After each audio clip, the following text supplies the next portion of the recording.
Bismillahirrahmanirrahim. Assalamualaikum warahmatullahi wabarakatuh.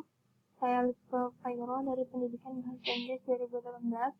Saya ingin sedikit berbagi tentang manajemen sumber daya manusia. Selanjutnya, jadi berdasarkan hasil pengamatan yang saya lakukan, saya telah mengamati organisasi di sekitar rumah saya, yaitu bisnis ayam goreng dan makanan cepat saji. Jadi menurut saya bisnis ini merupakan bisnis yang dikelola oleh owner yang cukup baik. Kenapa? Karena awalnya bisnis ini adalah bisnis yang terbilang kecil, tapi sekarang bisnis ini telah berkembang dengan sangat baik. Karena owner yang mengelola itu cukup terampil untuk mengelola sumber daya manusia, dan owner juga sangat pandai untuk melihat peluang sekitar rumah saya. Jadi bisnis ini berkembang dengan baik. Mungkin ada beberapa unsur yang mempengaruhi berjalannya bisnis yang baik. Nanti saya akan menjelaskan unsur-unsur tersebut. Selanjutnya, manajemen sumber daya manusia adalah serangkaian aktivitas organisasi yang diarahkan pada usaha untuk menarik, mengembangkan, mempertahankan angkatan kerja yang efektif.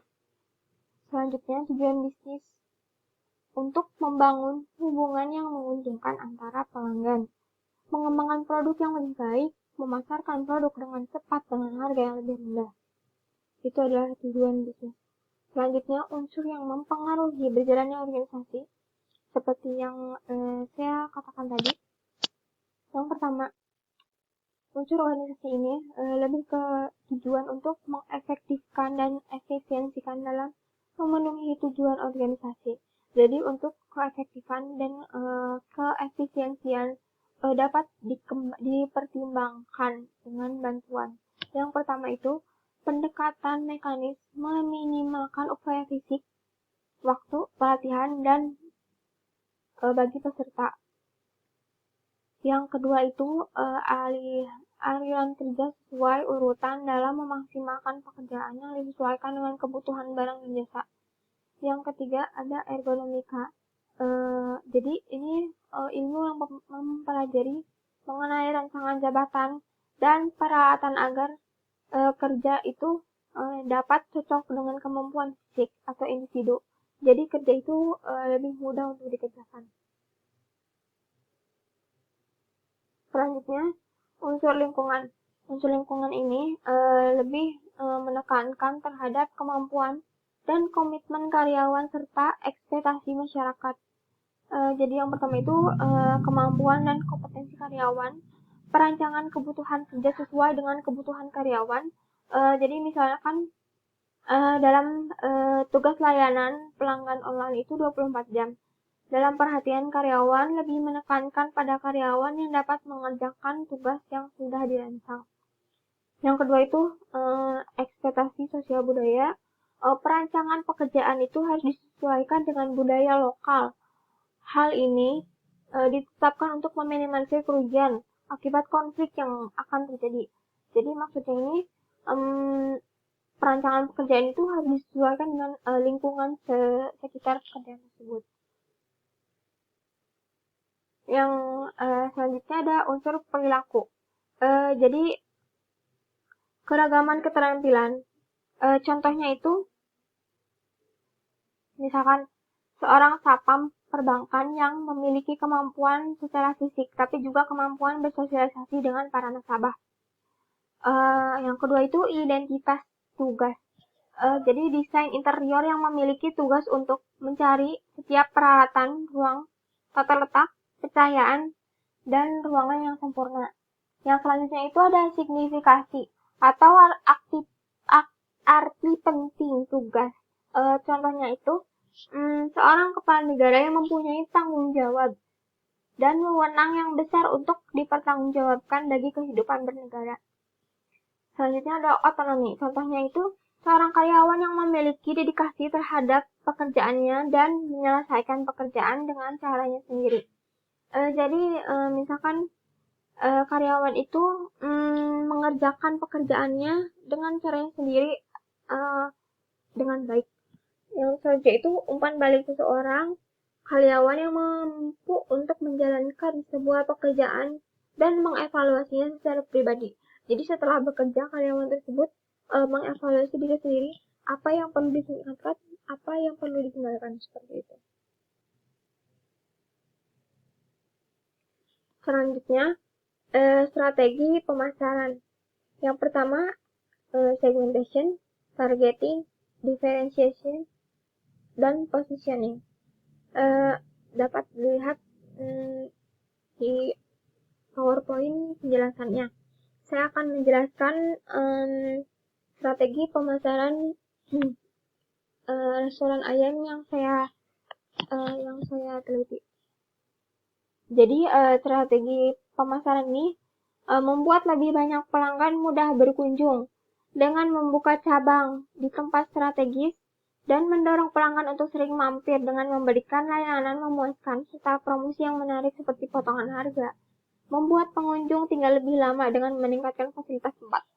Jadi yang pertama itu strategi restoran ayam di Majalengka itu, yang pertama itu membuat pengunjung yang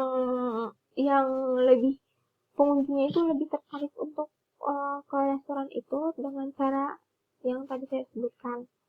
Selanjutnya itu perbaikan iklan, harga, pelayanan, dan desain tempat.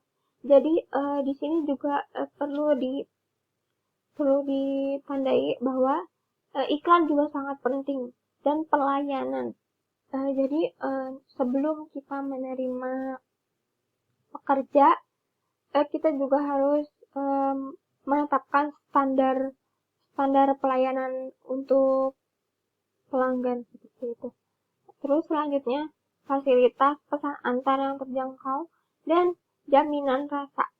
Jadi di restoran ayam di Majalengka itu ada jaminan, misalkan kalau ayamnya itu udah nggak enak, nanti bisa ditukar dengan yang baru, seperti itu.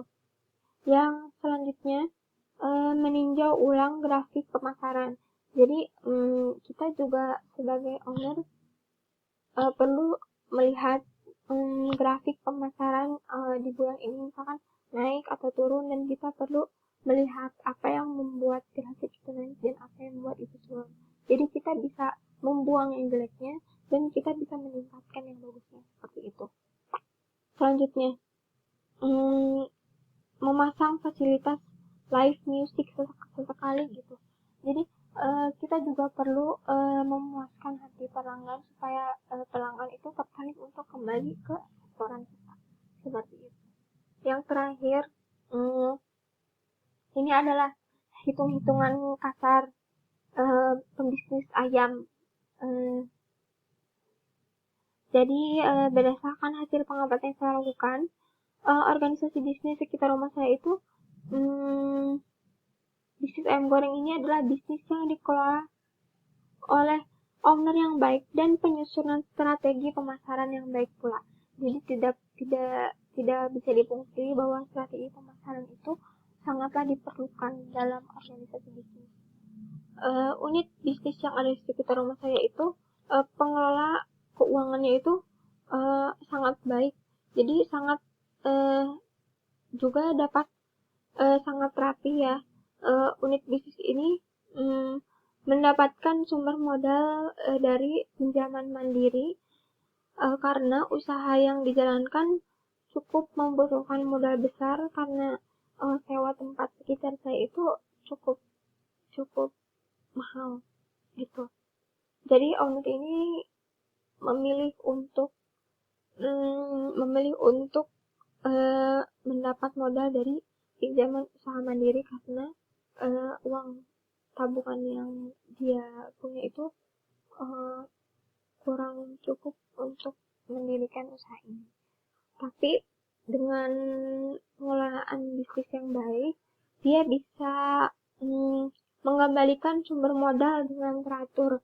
Jangan lupa di sini bahwa pengembalian yang teratur itu sangat diperlukan karena bisnis yang kecil ini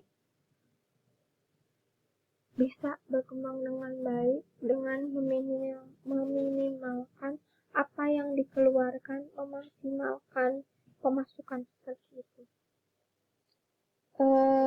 Mungkin Begitu yang bisa saya sampaikan. Kurang lebihnya mohon maaf. Terima kasih. Assalamualaikum warahmatullahi wabarakatuh.